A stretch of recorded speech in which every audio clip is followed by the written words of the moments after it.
Hello. Welcome to Plato and his Predecessors, which is the first part of a two-part course in the history of ancient philosophy.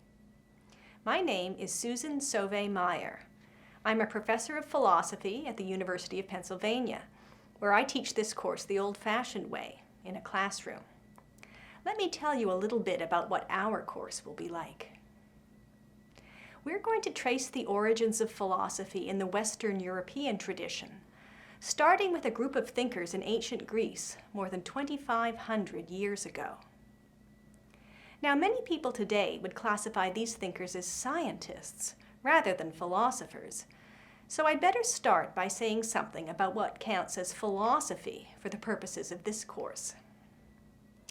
Now, philosophy is a term that gets used in lots of different ways. Sometimes, when people talk about their philosophy, they have in mind their general outlook on life, a creed they live by, or a set of precepts that they appeal to for consolation or direction in times of need. In this sense of the term, philosophy has a lot in common with religion, which is why you often find the philosophy section of the bookstore right next to, or maybe even combined with, the books on religion. There's also nothing distinctively Western about it. But there is a different, more restricted way of using the term philosophy that does have its roots in the thinkers of ancient Greece, and that is in fact the source of our English term, philosophy. That term comes from the ancient Greek term philosophia, which means literally love, philo, of wisdom, sophia. During the period we will be studying, it came to be employed to demarcate a distinctively rational kind of inquiry.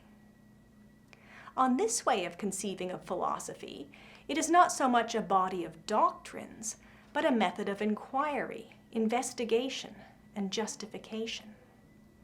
Argument and reasoning are central to its methodology. We're going to be talking a lot about arguments in this course. Now, a term that is going to come up frequently in our discussions and is characteristic of philosophy is the Greek word logos, which can mean word, or speech, or argument, or account, or more generally, reason. It is the root for the names of many scientific disciplines today: psychology, biology, cosmology, geology, anthropology, and so on. In fact, all of these disciplines were originally part of philosophy. In fact, what we call physics, chemistry, and biology today were classified as natural philosophy until about a century ago. Think of the name for the highest degree you can get in any academic discipline, the PhD, which is short for Doctor of Philosophy. Anyway, the moral of the story is that the origins of philosophy in the Western tradition are also the origins of science and of just about every other form of rational inquiry. Some of these disciplines have gone off on their own in subsequent centuries and are no longer under the umbrella term philosophy. But other questions still remain within the domain of philosophy. For example, questions about ethics, knowledge, and the nature of reality.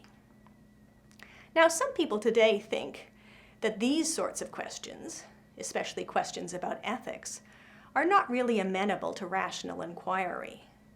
But that's in fact to affirm a philosophical thesis. We'll be sampling plenty of disciplined attempts to make rational headway on these topics by philosophers in the Greek tradition. The two central figures in our study will be Plato, in part 1 of the course, and Aristotle in part 2. You might call them the two giants of Greek philosophy in the classical period, which is why they occupy the central position in the famous painting by Raphael, School of Athens, a fresco created over 500 years ago to celebrate the intellectual legacy of the ancients. That's Plato on the left, pointing to the sky, with Aristotle on the right. But note how many other figures there are in the painting. These depict many of Plato's predecessors, Anaximander, Anaxagoras, Heraclitus, and Parmenides, as well as Plato's teacher, Socrates. Among the other figures in the painting, we can find some of Aristotle's successors, such as the Cynic philosopher Diogenes, Zeno, the founder of Stoicism, Epicurus, who founded the Epicurean school of philosophy, and even Plotinus, who was part of a revival of Platonism about 600 years after the birth of Plato. In part 1 of the course, we will study Plato and his pre-Socratic predecessors, and in part 2, we will study Aristotle, the Epicureans, and the Stoics. You might ask, why study these long-dead philosophers today? It's not because we believe or would agree with everything they say. Far from it. We will find many points of disagreement with the ancients, and much that seems alien and strange. This is often because they are asking questions that we no longer ask, or they're offering answers that we no longer find acceptable.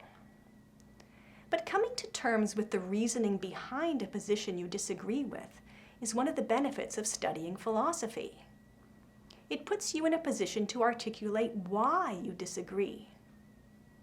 And we will also find much in the ancients that will sound surprisingly familiar. For in many cases, the questions they asked and the answers they gave have shaped intellectual traditions that are still very much alive today. So much for the course content. Now, a little about the online format. For each unit of the course, there will be a series of short recorded lectures by me, most of them under 10 minutes long, which you can view at your own pace. There will also be assigned readings, which I highly recommend that you do, as you'll get a lot more out of the course and out of the lectures if you read the works of the philosophers that I'm talking about. It also helps a lot when studying philosophy to be able to talk about the ideas and texts, so there will be discussion boards in which you can participate over the course of each unit. For those who wish to get a certificate of completion for the course, there will be multiple choice quizzes at the end of each unit, as well as a brief writing assignment. This will be peer-reviewed. If you stick around to the end of part 2, there will also be a final project, also peer-reviewed. All the lectures will have brief in-video quizzes, which you can skip if you want. You can find details of the course requirements, as well as the recommended readings and other details about the course units on the course website. After you've reviewed that material, we'll be ready to begin.